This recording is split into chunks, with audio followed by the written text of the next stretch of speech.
मैं first time Australia में land हुआ था जुलाई में 2005, so almost 20 years. What course did you choose? Time पे स्टूडेंट्स के लिए जस्ट सिर्फ रेस्टोरेंट्स में काम करना एंड $10 एन आवर का आपको रेट मिलता था। जैसे यूनिवर्सिटी में एक्सेंट वगैरह रेसिज्म वैसा कुछ सो हुआ? इतनी जॉब्स अप्लाई करते हो, बहुत जगह से रिजेक्शन आता है क्योंकि आप नए होते हो इंडस्ट्री में। Everyone wants experience. मेरे को कितना पैसा चाहिए घर खरीदने के लिए? 6 लाख का। यूजुअली इंडिया के प्राइम मिनिस्टर मोदी आए थे तो उसको एंथनी अल्बनीजी ने, लेकिन it was a huge crowd. एक आध टिकटॉकर है, कोई बड़ा हिट रेट है उसका, टिकटॉक डालता रहता है वो कि इसका इस सबब में भी इंडियन है, इस सबब में भी इंडियन है। अरे तेरे को क्या दिक्कत हो रही है? कुछ भी करे भाई, कब आगे देखो कर भाई, अब very good morning and welcome back to our podcast. अगर आप लोग नए चैनल पे नीचे वाला सब्सक्राइब बटन है, जाके आप लोग दबा सकते हो। आज की पॉडकास्ट में हमारे साथ हैं वानी एंड नोनू के मामा। हेलो मामा। hello, How are hello you? Tushar, How are very you? good, how are you? Really well. तो thanks for coming to our podcast. My pleasure. और हम लोग इनके घर पे ही पॉडकास्ट कर रहे हैं। तो मेरा सेटअप बड़ा कैजुअल सा है, कहीं पे भी चला जाता है मेरा सेटअप ऐसे प्रॉपर, क्योंकि हम लोग सिटी में रहते हैं तो हमारा अपार्टमेंट अभी थोड़ा सा कॉम्पैक्ट सा है, तो वहाँ पर इतना बड़ा मैं सेटअप अभी बना नहीं सकता, but most likely we will do it in future because we are moving from that place very soon. तो हाँ, थैंक्स फॉर कमिंग। एंड कैसे हो आप? बहुत अच्छा। आप बताओ कैसे हो? बस ऑल गुड। और हमेशा से ना हमारी फॉर्मल मीटिंग हुई है, तो ऐसे कभी हम लोग बैठे नहीं है ऐसे कैजुअली सर हम बैठे हैं कई बारी, जैसे पार्टीज़ वगैरह में भी, बट इतनी ज़्यादा बातचीत नहीं हुई है। तो आज बहुत कुछ जानेंगे हम आपके बारे में। आपने बहुत कुछ अचीव किया है एंड सारा कुछ हम आप लोगों को डीप में डिग इन करेंगे, आज बातें करेंगे। तो आप ऑस्ट्रेलिया आए कब थे? मैं फर्स्ट टाइम ऑस्ट्रेलिया में लैंड हुआ था जुलाई में 2005, सो ऑलमोस्ट हम्म 20 ईयर्स अगो। Almost 20 years. और किस लिए आए थे आप लोग? पढ़ाई के लिए आई आए थे केम क्या? एज अ स्टूडेंट, मैं 21 ईयर्स का था। I hmm did my graduation from Delhi university hmm और उसके बाद I just wanted to do a higher education, so straight away without wasting any time, so June में आई कंप्लीट माई ग्रेजुएशन। इन जुलाई 2005 मैं Melbourne में land हुआ। और किस motive से आए थे, मतलब कि कोई था यहाँ पर मोटिव आपका? वॉज वेरी क्लियर, कोई नहीं था। It was a hmm very challenging time, hmm because मैं किसी को नहीं जानता था, मैं कुछ भी नहीं जानता था। तो my agent just got me an admission और मैंने उसको रिक्वेस्ट करी थी कि I need a 1 week accommodation somewhere जब तक हम्म मैं कुछ अपना नहीं फाइंड करता। हम्म सो एंड उसने वो सब किया and it was very tough time as well at that time, क्योंकि आज तो बहुत स्मार्टफोन्स हैं। आज बहुत you can go on Instagram and Google it anything, लेकिन तब there was no smartphone. Hmm तो हम नोकिया 3315 लेकर के आए थे। ओह, So the time was like that. तो वो कांटेक्ट कैसे करते थे फैमिली को घर पे? तो कॉलिंग कार्ड्स आते थे। Calling card. सो हमने घर में लैंडलाइन लगवाया इसलिए, हाँ जिससे कि हम लोग कॉलिंग कार्ड्स को यूज़ कर सकें। सो हाँ इंडियन शॉप पे जाते थे, वहाँ से $10 का कॉलिंग कार्ड खरीद के लाते थे, फिर उसको स्क्रैच करके उसका पिन नंबर निकाल के then we use oh to use it. और कभी कभी ऐसा होता था कि बात करते करते कॉलिंग कार्ड ख़त्म हो जाता था, तो फिर हम अपने फ्लैटमेट से पूछते थे भी किसी का स्पेयर पड़ा है, तो that's how we used to और कॉल। कितने मिनट मिलता था आपको $10 में? आई एग्जैक्टली डोंट रिमेंबर, लेकिन इतना टाइम नहीं मिलता था हम्म जितना टाइम आज हम बात कर लेते हैं व्हाट्सएप हम्म के थ्रू और हम्म ऑल अदर एप्स के थ्रू, लेकिन पहले कुछ भी नहीं था, there was nothing like that. What course did you choose? So I did masters of accounting at that hmm time because मैंने ग्रेजुएशन भी बैक बी कॉम किया था, hmm so I just chose that और it was a good course. Plus it has a permanent residency का pathway भी था उसके अंदर, हम्म सो it help me. Plus it was my own stream, so मुझे ऐसा नहीं है कि अपनी ऑफ स्ट्रीम जाना पड़ा। हम्म सब ऑलवेज बीन अकाउंटिंग बैकग्राउंड हम्म और फाइनेंस बैकग्राउंड। मैंने भी करी है अकाउंटिंग, आधी पूरी नहीं करी, but most likely will finish it off once everything goes well. तो अकाउंटिंग में उस टाइम पे फीस वगैरह कितनी हुआ करती थी आपकी 2005 में? द फीस वॉज अराउंड उस टाइम पे $6,000 पर सेमेस्टर थी, सो हम्म $2,000 का एक सब्जेक्ट पढ़ता था। तो हम्म दैट्स वाई हम यही सोचते थे कि भाई पढ़ लो, अदरवाइज फेल हो गए हम्म तो हर सब्जेक्ट का $2,000 पेनल्टी लगेगी। और उस टाइम पे $2000 मतलब इंडिया का ₹1,00,000 हाँ अराउंड एक। जी, उस टाइम पे 35 रुपीज़ का 35। डॉलर होता हाँ था। हाँ, तो कितना हो गया? हाँ जी, तो बहुत फ़र्क आ गया है तब में। तो हम्म उस टाइम में लोग करोड़पति नहीं होते थे। आज तो हाँ मूवीज़ भी 100-100, 200, 300 करोड़ हाँ बनाती हैं। पहले मूवी हम्म 1 करोड़ ही बना लेती थी, तो that was a big hmm thing. Hmm so crore was a big amount hmm when I came when out of India. So आज की डेट में तो करोड़ इज़ नथिंग, लाइक नहीं हाँ एवरीवन इज़ करोड़पति। हाँ, नहीं दैट्स ट्रू। और ये बताओ कि चैलेंजेस क्या फेस किए थे आपने जब आए थे तो? As a student Tushar, I must tell you, अगर कोई आपको बोलता है कि लाइफ बहुत ईजी है, so they just lying, purely lying. क्योंकि as a student life specially in that time 2005 में, यू कैन इमेजिन कि 20 साल पहले आप लोग तो शायद कुछ में से जो ये वीडियो देख रहे होंगे तो शायद पैदा ना हुए हों, और पैदा भी हुए हों तो you won't have any clue about this world. So उस टाइम पे काम इतना नहीं था, आज की डेट में आपके पास काम है, उस टाइम पे स्टूडेंट्स के लिए जस्ट सिर्फ रेस्टोरेंट्स में काम करना एंड $10 एन आवर का आपको रेट मिलता था, वो भी if you are lucky, otherwise if you work at 7-Eleven and because they been known for exploiting students, so वो $7 एन आवर के रेट से आपको पे करते थे. So life was very difficult at that time, and the mode of transportation wasn't like कि आपको सिर्फ पब्लिक ट्रांसपोर्ट पे रिलाय करना होता था कि ट्रेन के टाइम से कब आ रही है बस. ऑस्ट्रेलिया में एज यू ऑल नो कि भी 6 बजे के बाद तो कोई भी नहीं निकलता, तो बस ट्रेन के टाइमिंग भी इतने लेट हो जाते हैं. आज तो आप ऊबर बुलाओ, डीडी बुलाओ, everyone has cars because even student has good cars, लेकिन तब तो कार्स एंड ऑल दैट कुछ नहीं होता था. और चैलेंजेस क्या फेस किया आपने, कैसे यूनिवर्सिटी में एक्सेंट वगैरह, रेसिज्म वैसा कुछ हुआ? I wouldn't say कि there was no racism or anything. Accent की भी ऐसा कुछ नहीं था. It takes a time to understand things, क्योंकि जो इंग्लिश हम इंडिया में बोलते हैं वो इंग्लिश हम यहाँ नहीं बोलते हैं उस तरीके से. So it just it's because I was quick learner and I just wanted to adapt this lifestyle, क्योंकि तो I learned all these things as we go. लेकिन challenges, as I said, कि as a student life was quite hectic. It's just because आपको पढ़ना भी है, so you have to plus आपको कमाना भी है. अब हम लोग आपकी जॉब की साइड जाते हैं. आपकी फर्स्ट जॉब कौन सी थी और कैसे मिली आपको? मैं जिस दिन लैंड हुआ था मुझे उसी दिन से पता था आई हैव टू वर्क. मैंने अपने कैफ़े जहाँ पे मैं रुका था वहाँ नीचे कैफ़े था and I asked them I need work. उसने बोला कि भाई आगे जाके एक कैफ़े है, दे आस्किंग. मैं उनके पास गया, उन्होंने पूछा, कैफ़े था वो भी, उन्होंने पूछा भी ठीक है अगर आ सकते हो टाइम से तो कल से आ जाना. And they gave me a job to work in the kitchen, to run the cafe and all that. और फर्स्ट डे में पहुंचा, उन्होंने मेरे हाथ में मॉप पकड़ा दिया, लो मॉप करो फ्लोर को. और so that's how the job started, and then I learned to cook over there a little bit, और restaurant संभालना. So that was my first job to work there, and the good thing was he used to pay me in cash, so उससे जो है मेरा rent जो है easily पे हो जाता था. और कितनी पे हुआ करती थी उस टाइम पे? It was $10 an hour. $10 सिर्फ 5 घंटे का काम करते थे. And it was on demand as well, कि 5 बजे से 10 बजे का काम होता था, रेस्टोरेंट क्वाइट होता था तो वो 2 घंटे 3 घंटे बाद भेज देता था. Here's your $30, go home. और अगर नहीं होता था तो कभी ज़्यादा भी रुकना होता था तो 11 बजे तक, तो देन एक्स्ट्रा $10 पे कर देता था. मतलब $50 में आपका एक दिन होता था तब? यस. और अभी लोग 300 कमा के 400 कमा के भी खुश नहीं होते दिन में. तब इतनी कम कमाई होती थी भाई. ऑनेस्टली टाइम बदल गया, हर जगह पे ऐसे ही हुआ है. इन्फ्लेशन हुई है तो महंगाई भी बढ़ रही है टाइम के साथ. उस टाइम पे खर्चे भी इतने नहीं होते तो. और नॉर्मल फ्लाइट की टिकट कितने की होती थी इंडिया से रिटर्न? उस टाइम पे नॉर्मल $1000 की टिकट थी. अभी भी उतनी है? अब 1400 है. हाँ तो बिकॉज उस टाइम पे फ्लाई करना मुश्किल हुआ करता था, तो दैट वाज $1000 उस टाइम के हिसाब से ज़्यादा थे. बट लेकिन आज की डेट में आपके कंपटीशन इतना है. एयर इंडिया की फ़्लाइट नहीं आती थी पहले. सिर्फ गिनी चुनी Malaysian airline was a quite popular one, जिससे लोग आते जाते थे. मैं भी मलेशियन एयरलाइन से ही आया था. और था एयरवेज, 2-3 ही एयरलाइंस ही जो जाती थी. सो दैट्स व्हाई उस टाइम के $1000 जो थे वो quite expensive eight that time. वही ना, अभी 1400 है, तब 1000 होती थी. तो कितना मतलब ज़्यादा इन्फ्लेशन नहीं हुआ क्योंकि कंपटीशन बढ़ गया फ्लाइट्स में. और आपका इमोशनल ब्रेकडाउन कभी हुआ स्टूडेंट लाइफ में? बहुत सबसे ज़्यादा इमोशनल ब्रेकडाउन ही होता था because it was a big thing. एक तो आप अपने घर से दूर और ऊपर से फिर आप दूसरी एक अलग कंट्री में, आपको यहाँ पे कमा के भी खाना है और बना के भी खाना है. So you have to do both things. So अब आप काम पे हैं बिकॉज आप स्टूडेंट लाइफ में शेयरिंग अकोमोडेशन में रहते हैं. 4 लड़के एक साथ रह रहे हैं तो no one is willing to take care of you. आपको पता ही है लड़कों का कैसा लाइफस्टाइल होता है. तो लड़के कि ठीक है भाई मैं नहीं करूँगा तू नहीं करेगा, तो हम बांट लेते थे फिर भी काम के भी. एक जना आटा गूंदेगा तो दूसरा रोटी बनाएगा तो तीसरा. लेकिन अगर उसकी शिफ्ट आ गई तो he would prefer to go to work. तो फिर आप कैसे करोगे? तो आप थके आए, रात को 10 बजे आए हो कैफ़े से अपना काम ख़त्म करके, तो और आप वहाँ पे फिर अब घर पे खाना बनाओ तो कभी खाना लोग ऐसे ही सो जाते थे, हम बिना खाए सो जाते थे.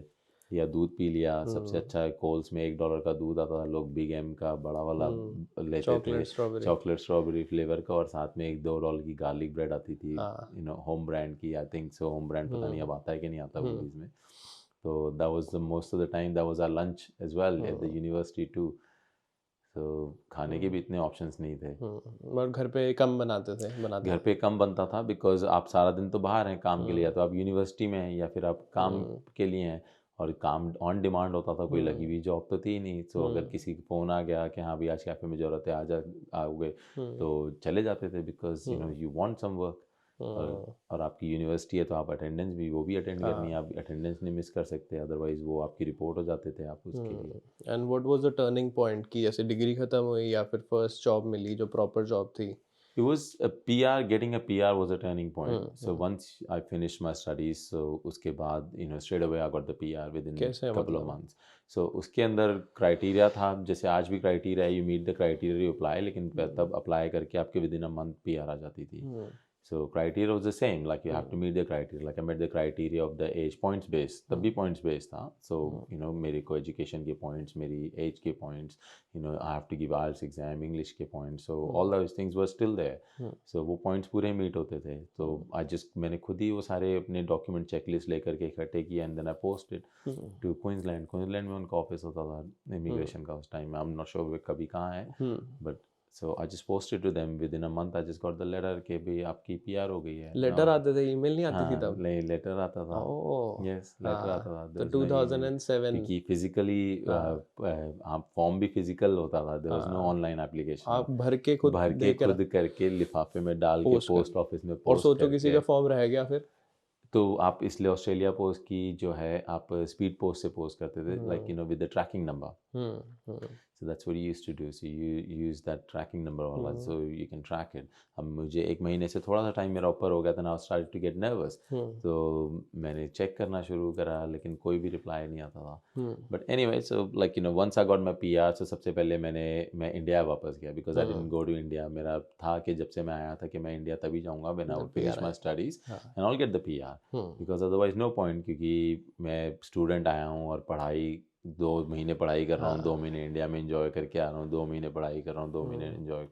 So that wasn't the thing. So I just wanted hmm to finish my studies, and then so सबसे पहले then I went to India when I got my PR, and luckily it was a Diwali time, so I got to enjoy the great festival, Indian hmm great festival over there. तब Indian community बड़ी थी Australia में Indian कहीं? Community इतनी बड़ी नहीं थी, बहुत छोटी थी ये तो। अब तो इंडियन कम्युनिटी नहीं, अब तो इंडियन सबर्ब्स हैं। सो तब तो एक ब्लैकबर्न के अंदर एक गुरुद्वारा होता था बस, जहाँ हम सारे फ्रेंड्स संडे को इकट्ठा होकर जाते थे और थोड़ा सा भगवान के दर्शन हो जाएंगे। सो that was the only community at that time, कि आपको एट अ टाइम आप उस वहाँ पे जो 100 लोग दिख रहे हैं, बस वही एक आपको था। There were people in Clayton and all that, वहाँ पे कुछ इंडियंस पहले के टाइम पे थे। जो इंडियन कम्युनिटी अब है, अब तो Tarneit is like a whole suburb of Indians, so Truganina, Tarneit and all that. तब इंडियन कम्युनिटी इतनी बड़ी नहीं थी। और आपको जो दोस्त लोग मिले यूनिवर्सिटी में, तो वो कैसे थे? मतलब अभी तक कनेक्टेड हो या फिर कुछ में से मतलब निकाल के चले गए, ऐसे कुछ नहीं, हुआ आप है? देखो बहुत फ्रेंड्स ऐसे आपको मिलते हैं, बहुत लोग ऐसे मिलते हैं, मैं बहुत लोगों से मिला यूनिवर्सिटी में, लेकिन कुछ मेरे फ्रेंड्स आज भी मेरे साथ, like we still friends to the date. और in fact not just friends, like a very good friends, we are kind of best friends. तो आप, it just all depends on you personally कि आप कैसा कनेक्शन रखते हो। तो मेरे फ्रेंड्स ने मेरे साथ कनेक्शन बनाए रखा, and I made it the same thing. So मैंने भी उनका कनेक्शन बनाए रखा है टिल डेट। आप शायद मिले भी हो मेरे हाँ, फ्रेंड्स से, काफ़ी लोगों से, का हाँ। हर पार्टी में वो मेरे यहाँ साथ होते हैं। Hmm so they all my uni, two of them are my uni friends. कोई काफ़ी लोगों से मैंने सुना है कि जो दोस्त आते हैं यूनिवर्सिटी में वो वहीं तक रहते हैं, नहीं, तो ऐसा नहीं? रहते हैं, कुछ रहते हैं, लेकिन सारे नहीं रहते हैं। हाँ। हाँ, जो अगर दोस्ती निभाना जानते हैं तो वो साथ रहते हैं। अब मेरा दोस्त है प्रणव, लाइक और सैंडी। तो सैंडी को मैं second day, like within 24 hours of landing in Australia, he became my friend, and he is my friend till date. He was at my house we last weekend for Diwali party. And the other friend is Pranav, like I met him at my uni, like he was in one of my class together, or like we've been friends since then, like and we are like best of the best friends today. और कोई ऐसी memory है जो आप share करना चाहते हो अपने उस टाइम से 2010 तक, जैसे भी कुछ आया जो हार्डेस्ट पार्ट था आपका? यार मेमोरी देखो, चैलेंजेस होते हैं, जॉब के मेन चैलेंज होते हैं। अब जैसे मैंने आप once I got my PR, उसके बाद मैंने जॉब ढूंढनी शुरू करी। सो आप इतनी जॉब्स अप्लाई करते हो, बहुत जगह से रिजेक्शन आता है क्योंकि आप नए होते हो इंडस्ट्री में, एवरीवन वांट्स एक्सपीरियंस। अब आप नए हो एज अ स्टूडेंट, आपके पास कहीं कहाँ से एक्सपीरियंस आएगा? So that was the biggest challenge of my life, job. लेकिन once I got into it, so I never look back. लेकिन सो फर्स्ट जॉब मैंने, फिर उसके बाद नैब बैंक जो है NIB, वहाँ पे मुझे जॉब मिली। And that was a temporary role, for about 15 months का कॉन्ट्रैक्ट था वो रोल। So I was like कि चलो at least I got into the banking sector and let's see from here क्या होता है कि 15 months के बाद। And then 15 months का they were quite happy with my work and they saw the need of another person. So मेरे manager ने he created a post for me in the team, and so I worked there for good 7 years, and that gave me a good exposure as well. तो अभी आप mortgage broking में हो काफ़ी time से, तो वो एक्सपीरियंस उसके अंदर आप एंटर कैसे हुए एंड फाइनेंस सेक्टर में आपका कैसे इंटरेस्ट है? So मैं मेरा बैकग्राउंड हमेशा फाइनेंस का रहा है, because I work with NAB, then I work with ANZ, then now currently I got job at एक फाइनेंस कंपनी में। सो सुपरएनुएशन रिलेटेड हमेशा it's always been like that. So but I just wanted to do some change क्योंकि कि what else I can do. So that's why I picked this mortgage broking business, and I started my own business called VIP Mortgage Brokers.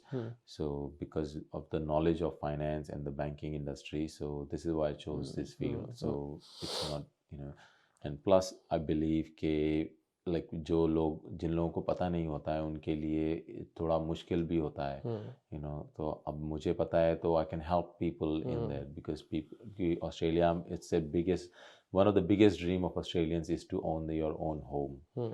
ये Australia में आने वाले सबका एक सबसे बड़ा ड्रीम यही है कि हम अपना घर खरीदें, एंड आई फील गुड कि हम उसको हेल्प करते हैं लोगों की टू अचीव दैट ड्रीम।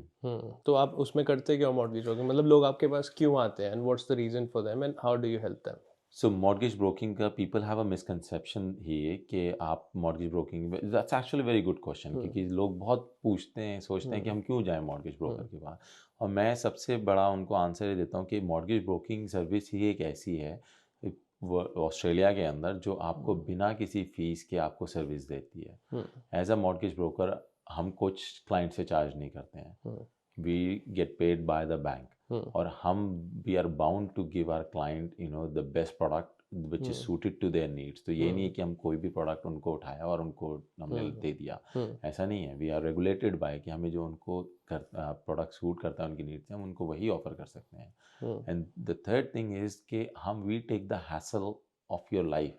लोग ऑलरेडी इतने स्ट्रेस होते हैं जब वो घर खरीद रहे होते हैं कि ये वाला घर खरीदें या वो वाला घर खरीदें, आपको कोई ये वाला घर पसंद है, आपके पार्टनर को दूसरा कोई घर पसंद है। तो जब आप मॉर्गेज ब्रोकिंग के पास जाते हो तो हम आपकी असेसमेंट करते हैं बेस्ड ऑन द नंबर्स, सारे नंबर्स हम रन करते हैं, और उसके अकॉर्डिंगली हम आपको बताते हैं कि आप इतने का घर जो है ये ले सकते हो, इतना लोन आपका अप्रूव हो सकता है। तो आपको एक क्लैरिटी, एक रोड मैप मिल जाता है, बिकॉज और उसके बाद हम अब जब बैंक के पास जाते हैं तो देयर इज़ अ श्योरिटी होती है कि आपका लोन अप्रूव हो जाएगा, बिकॉज हमने ऑलरेडी नंबर्स कर लिए होते हैं और हम आपका केस उसी तरीके से बैंक को प्रेजेंट करते हैं।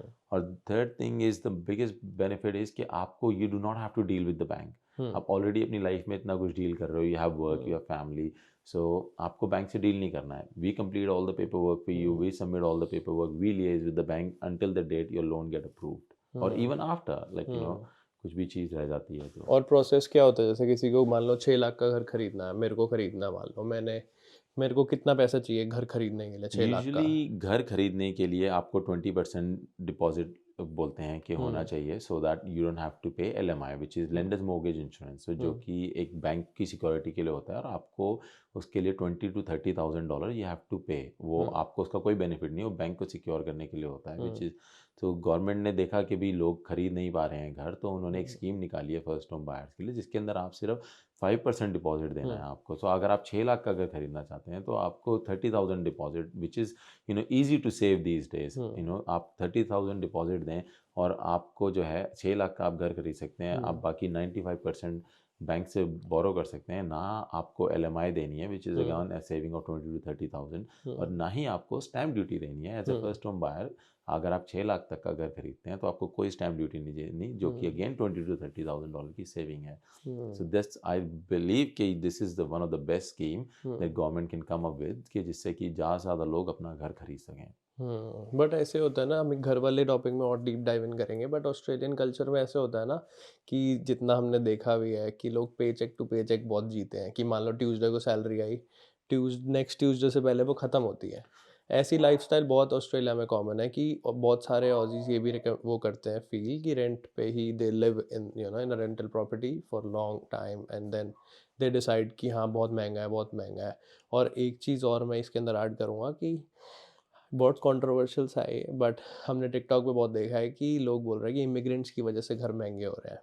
तो what's your take on that? नहीं, my take on that is actually true. Hmm immigrants की वजह से घर इसलिए महंगे हो रहे हैं क्योंकि ऑस्ट्रेलिया की पॉपुलेशन इतनी नहीं थी। हम्म तो अब ऑस्ट्रेलिया की पॉपुलेशन इतनी हो गई है जितनी 2050 में होनी चाहिए थी हम्म ऑलरेडी। और that's just correlate with the supply and demand. हाँ अब इतने लोग आए हैं इंडिया से, आप इंडिया से इस टाइम पे like the first settlers in Mel Australia were Italians हाँ and Greeks, then Chinese, hmm then now Indians. Hmm अब और किसी कंट्री से कोई नहीं आ रहा, सिर्फ इंडिया से ही आ रहे हैं। हम्म एंड इमिग्रेंट्स इन कम्बाइंड तो इतने हैं, तो उनको घर चाहिए रहने के लिए, because they make families, because all the young immigrants come. Hmm so जब यंग इमिग्रेंट्स आते हैं वो फैमिली बनाते हैं, उनकी बीवी होती है, बच्चे होते हैं, वो पेरेंट्स होते हैं, तो उनको उनको घर चाहिए होता है। So people are willing to pay for that. तो ये सारा इंजाम इंडियन पे क्यों आ रहा है? मान लो कोई पाकिस्तानी भी है, कोई श्रीलंकन भी है, नहीं, सेंड देम बैक। कितनी ज़्यादा हमने स्टोरी सुनी है, ये सिर्फ हम नहीं बोल रहे हैं, टिकटॉक पे बहुत ज़्यादा वायरल है।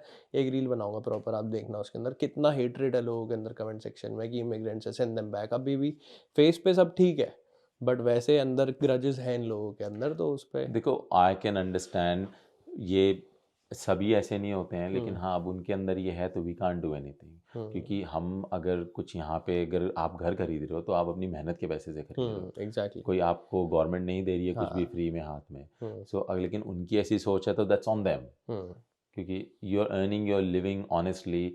आप अपने पैसे जोड़ रहे हो, आप अपनी सेविंग से अपने you are coming up with the deposit. ये तो है नहीं कि गवर्नमेंट 100% पे आपको घर देती है। आप अपने बिल्स पे कर रहे हो, आप अपना टैक्स पे कर रहे हो, कोई यहाँ पे इलीगल काम नहीं करता है। Everybody is working on a TFN। सो सब अपना टैक्स भी पे कर रहे हैं, और हम लेजिट तरीके से like we are doing everything. So as long as you're doing your thing with the legit way, so I don't see any problem. और उसके बाद कोई क्या सोचता है क्या नहीं सोचता, वो that's not our problem. हाँ, क्योंकि यही देखा है कि बहुत हेट कर रहे हैं बेफालतू में कि इंडियंस आगे घर ले रहे हैं, सेंड देम बैक नहीं, वो देते हेट हैं। इसलिए भी करते हैं ना क्योंकि वो नहीं कर पाते। वो अब सेव as you नहीं कर said पाते, कि वो अब हेटर पे है। they live from one pay to the other pay। हाँ तो वो जब एक पे से दूसरी पे तक ही जी रहे हैं तो वो डिपॉजिट ही नहीं सेव कर पाते। और यहाँ पे ऐसा कल्चर भी नहीं है जैसे हम इंडियंस की फैमिली में कल्चर होता है, भी सेविंग हेल्प ईच करने अदर, का। सेविंग करने का। हम्म फैमिली हेल्प करती है भाई, पेरेंट्स अपने बच्चों के लिए भी दे डू समथिंग। यहाँ पे ऐसा नहीं है, यहाँ पे parents just live their own life. एक आध टिकटॉकर है, कोई बड़ा हेट रेट है उसका, टिकटॉक डालता रहता है वो कि इसका इस सबब में भी इंडियन है, इस सबब में भी इंडियन है। अरे तेरे को क्या दिक्कत हो रही है? कुछ भी करे भाई, कमा के देखो कर ले भाई, रहे। ये कंट्री फ्री स्पीच होती है। देखो फ्री स्पीच कंट्री है, में उसके डेमोक्रेटिक है। हमारे पास खरीदने की पावर है, हम खरीदते हैं। हम्म उनके पास बोलने की पावर है, वो बोलते हैं।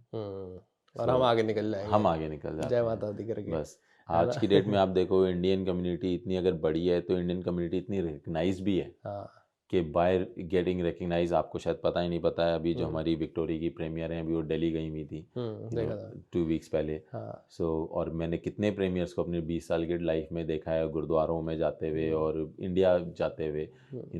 इनफैक्ट अभी जब इंडिया के प्राइम मिनिस्टर मोदी आए थे तो उसको एंथनी अल्बनीज़ी ने like was a huge crowd. So ये एक्नॉलेजमेंट जो मिलता है वो इसलिए मिलता है because India is a powering country. That's true. हाँ they not third doing that world with any. Thailand से कोई आता है तो वो उसको ऐसे अल्बनीज़ी अपना टाइम निकाल के उसको ऐसे इंट्रोड्यूस नहीं करा रहे हैं, 3 दिन का इवेंट नहीं कर रहे हैं उसके लिए। कोई भी प्रीमियर नहीं जा रहा है बाली कि हाँ भाई चलो इंडोनेशिया नहीं जा रहा है यहाँ से कोई भी पॉलिटिशियन कि अपने स्टूडेंट्स भेजो, आओ आप हमारी कंट्री में। बिकॉज दे नो कि इंडिया से लोग आते हैं तो पैसे लेके आते हैं, पैसे लेके आते हैं, हवाबाजी है इंडियंस की इंडिया ऑस्ट्रेलिया में। इंडियंस जो हैं दे ब्रिंग वेल्थ।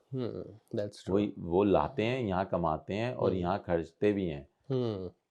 और घर खरीदने में आपको मैं एक छोटा सा एग्जांपल देता हूँ। जैसे रेंज रोवर कार है, हाँ रेंज रोवर कार मैं 20 साल से यहाँ रह रहा हूँ, मैंने शायद इतनी देखी होंगी अपनी लाइफ में जितनी मैंने की भी लास्ट 5 ईयर्स में मैंने जितनी देख ली होंगी। और I don't think so range rover ने कभी इतनी गाड़ियाँ बेची भी होंगी ऑस्ट्रेलिया के अंदर जितनी उन्होंने 5 सालों के अंदर इंडियंस को ही बेच दी हैं। That's So true. why wouldn't they love it? हाँ, मेरे दोस्तों ने भी ली थी रेंज रोवर लेनी है, गरारी हाँ, अड़ जाती है तो लेनी है तो लेनी बिल्कुल। है, ऐसा रहता है। और यही है कि हाँ, फिर किलसते हैं भाई लोग यहाँ पे कि इंडियंस इतना इम्प्रूव कर रहा है हमने, और थोड़ा हेट बढ़ रहा है, बट कुछ नहीं कर सकते भाई उसके लिए। हम लोग अपना मेहनत करते रहेंगे, लीगल तरीके से काम करते रहेंगे, सब सही चल रहा है, बढ़िया है। अब आप ये बताओ कि घर खरीदने में स्टेप्स क्या इन्वॉल्व होते हैं, कि पहले क्या करना होता है भाई बंदे को? सबसे पहले you need to reach out to a mortgage broker अगर आप हुँ, थोड़ी अपनी लाइफ इजी करना चाहते हो तो। हुँ, और आप बैंक के पास भी जा सकते हो, hmm, you know, but you need time to be on the phone all the time and all that. Hmm, अगर आई हैव क्या टाइम तो please by all means you can do, if you want to do some, if you want hmm, someone to do things on your behalf, reach out to a mortgage broker. Hmm, आप उनसे अपने numbers करवाएं। हुँ, आप उनसे अपनी assessment करवाने के बाद जस्ट आपको यू विल नो कि आप कितने तक का घर खरीद सकते हैं। हुँ, तो आप फिर प्री अप्रूवल अप्लाई करें हुँ, बैंक के थ्रू। आपने प्री अप्रूवल जब आपको मिल जाता है तो आप वो प्री अप्रूवल जो है आप उसको यूज़ कर सकते हैं टू, आप कोई प्रॉपर्टी देखने गए, हुँ, अब आपको पसंद आ गई वो प्रॉपर्टी, अब आपने हुँ, बोला बिकॉज प्रॉपर्टी इतनी देर तक नहीं रुकती मार्केट में, ऑक्शन अब यू वगैरह हैव भी टू होते हैं। मेक ऑक्शन की होती है प्रॉपर्टी, तो आप ऑक्शन में बोल सकते हो हाँ मैं मेरे पास प्री अप्रूवल है hmm, and I am happy to buy this property at this price. अगर आपकी ऑफर एक्सेप्ट हो गई तो you have to pay them a deposit, hmm, you can't back out in the तभी के ऑक्शन। तभी। तभी के तभी, ओके, इधर तभी के चेक करो तभी बैंक ट्रांसफर। आपको देना पड़ता है जो हुँ, क्या नाम है 5% डिपॉजिट या हुँ, कुछ भी amount, and then within 2 days आपको जो है बाकी का रिमेनिंग बैलेंस देना पड़ता है। Hmm, so it's good to go prepared. आपका प्री अप्रूवल होता है तो आप अपना डिपॉजिट दे सकते हो और फिर हुँ, बैंक जो है फटाफट आपका लोन प्रोसेस कर देता है। हुँ, प्लस अगर आपका प्री अप्रूवल होता है तो आपको अगर कहीं पे ऑफर भी देनी है, अगर अब हुँ, ऑक्शन में भी नहीं हो तो आपको पता है कि हाँ अगर आपके पास प्री अप्रूवल है कि बैंक ने आपको बोला कि I can give you 6 lakh का लोन, हुँ, और आपको कहीं पर प्रॉपर्टी पसंद आ गई है तो आपको पता है कि अब मैं इतनी उसको ऑफ़र दे सकता हूँ, हुँ, तो वो आपको एक क्लैरिटी वो मिल जाती है। हुँ, तो जैसे ही आपका प्री अप्रूवल आपके पास होता है तो you gets a bit of a power in your hand. Yeah हुँ, तो आप जैसे प्री अप्रूवल है आपके पास, कोई आपसे 6 लाख की प्रॉपर्टी बेच रहा है तो आप उसको कह सकते हो भाई देख मेरे पास 580 है, हुँ, मैं अभी दे देता हूँ, तू हुँ, बोल मेरे से डिपॉजिट ले, मेरा लोन अप्रूव हुआ है। तो दे देगा तो वो। बंदा क्या करता है, बंदा कहता है यार मैं अब 6 लाख 20 हज़ार के पीछे क्यों छोड़ूंगा, तो रियल हाँ, एस्टेट एजेंट क्या करता है, ला यार चलो कोई बात हाँ, नहीं, हाँ, आपके 20,000 तो कम है। क्योंकि फाइनेंस रेडी है, हुँ, क्योंकि लोग कभी कभार ऑफर कर देते हैं, उनका उनका लोन नहीं हो पाता, हुँ, फिर वो जो उन्होंने डिपॉजिट दिया होता है वो भी उनका चला जाता है। Hmm, so it's better to contact a mortgage broker hmm. And go through from there. हाँ, तो अगर आप लोगों को कोई रिकमेंडेशन चाहिए मॉर्टगेज ब्रोकर की, VIP mortgage brokers is here, ठीक है? बाय आप ऑल लोग रीच आउट मीन्स। कर सकते हैं। एंड हाँ, बाकी ईज़ी होता है, इतना प्रोसेस मुश्किल नहीं होगा, आप लोग हेल्प मुश्किल कर नहीं दोगे है, लोगों की। नथिंग इज मुश्किल। हुँ, मुश्किल कुछ नहीं होता है। आप मुश्किल हवाई होता है जहाज, पैसा इकट्ठा करना। हाँ जी, आप बस डिपॉजिट इकट्ठा करना। मैं हाँ, सबको ही बोलता हूँ जिसने भी घर खरीदना है ना, आप हाँ, डिपॉजिट पे फोकस करो, हाँ, क्योंकि घर तो आएंगे जाएंगे आएंगे जाएंगे, हाँ, जो आज सेल पे है वो कल बिक जाएगा, हुँ, फिर परसों और कोई सेल पे आ जाएगा। हुँ, तो you just need to focus on getting your um, deposit, क्योंकि हुँ, ज़्यादा डिपॉजिट कम लोन, हुँ। मतलब कि आपकी लाइफ ईजी। और ये सबसे बेस्ट तरीका है कि स्टूडेंट लाइफ में होना, आप लोग मान लो आपकी फ़ीस वगैरह निकल गई है, fees is the major thing, तो फ़ीस निकल जाए एक बारी, उसके बाद स्टार्ट सेविंग अप, है ना? एग्जैक्टली, एग्ज़ैक्टली हाँ, once start you saving up. Paid off your fees, अब आपको हुँ, पता है कि अभी नहीं तो 6 महीने में पीआर आ जाएगी, साल भर हुँ, में पीआर आ जाएगी, तो start hmm, saving for your house. Hmm, जब तक जैसी आपकी पीआर आपके हाथ में होगी, हुँ, आपका डिपॉजिट दूसरे हाथ में होगा, you hmm. Can just go and by the house और यू कई वांट। लोग ये भी टेंशन लेते हैं यार पीआर आएगी तब स्टार्ट करूँगा मैं सेव करना, हम्म। वो भी नहीं है, start from the day you have paid off your fees, क्योंकि अब वो खर्चा, मोटा खर्चा तो चला गया, उसके बाद अब लोगों को घर के लिए सेव करना चाहिए, and that's the best thing. कब तक रेंटल प्रॉपर्टी पे रहेंगे? और एक बात बताओ कि लोग ऑस्ट्रेलिया में कैसे घर से घर कैसे बनते हैं? जैसे कि एक घर खरीदा, फिर कई सारे लोगों से मैं मिला हूँ जिनकी 6-6 7-7 घर है, तो इक्विटी एक बहुत फैक्टर होता है, वो कैसे भाई होता है? This is why I love Australia for this reason, hmm, कि आप यहाँ पे बैंक के पैसे से पैसा बनाते हो, हुँ, अपने पैसे से पैसा नहीं बनाते। हुँ, So it's very easy to make money from money. आप all you need to do is enter into the property market once. हुँ, आपने एक बार अपना घर खरीद लिया, आज मान लीजिए $6 लाख का अपना घर खरीद लिया, लाइक प्रॉपर्टी की वैल्यू हमेशा अप्रिशिएट होती है। कभी ऐसा नहीं होता कि आपने आज 6 लाख का घर खरीदा तो भाई 5 साल बाद आपका घर 4 लाख का हो गया। नहीं, आपने कभी नहीं ऐसा रेयर सुना रेयर होगा। सिचुएशन, कोई हॉन्टेड वेरी घर खरीद लिया वेरी तब है। Rare, very rare, like haunted rare घर। इन द सेंस कि हम यहाँ बैठे में अभी हमारे ऊपर वो क्या नाम है ट्यूबलाइट टूट के गिर जाए। हाँ, so it's like that kind of a rare हाँ, सिचुएशन, कोई वरना कभी नहीं होता। हॉन्टेड घर होए, कोई आंटी होए उसके अंदर डरावनी जो दिखती हाँ होए रात को, वो है, वो उसका रेट गिर सकता है, बट उधर गड्ढे में तो बहुत कम पैर हाँ, लेकिन वही ना, डलते। ऐसा कुछ होता नहीं है ना। हाँ, अब भूल एग्ज़ैक्टली। भुलैया 3 तो चल नहीं रही है यहाँ पे। वही तो। हाँ, सो सो आपने एक 6 लाख का घर खरीदा, अब मान लीजिए 3 साल बाद उस घर की प्रॉपर्टी की वैल्यू हो गई $8 लाख। तो आप क्या है, तो 2 लाख जो उसकी प्रॉपर्टी की वैल्यू बढ़ी है वो आपकी होगी इक्विटी। तो हम बैंक के पास जाते हैं, हम कहते हैं, हे बैंक, हमने जो है हमारे घर की वैल्यू अगर आप आज कराओ तो $8 लाख की है, लेकिन जब हमने खरीदा तब 6 लाख की थी, तो आप हमारा लोन जो है भाई थोड़ा सा बढ़ा दो और हमें वो $2 लाख दे दो। आप वो दो बैंक कहता है ठीक है, अभी मेक सेंस कि भी कल को आपने मुझे मेरा लोन नहीं दिया तो आपका घर तो $8 लाख का है ही, मैं इसे बेच के अपने 8 लाख ले लूंगा।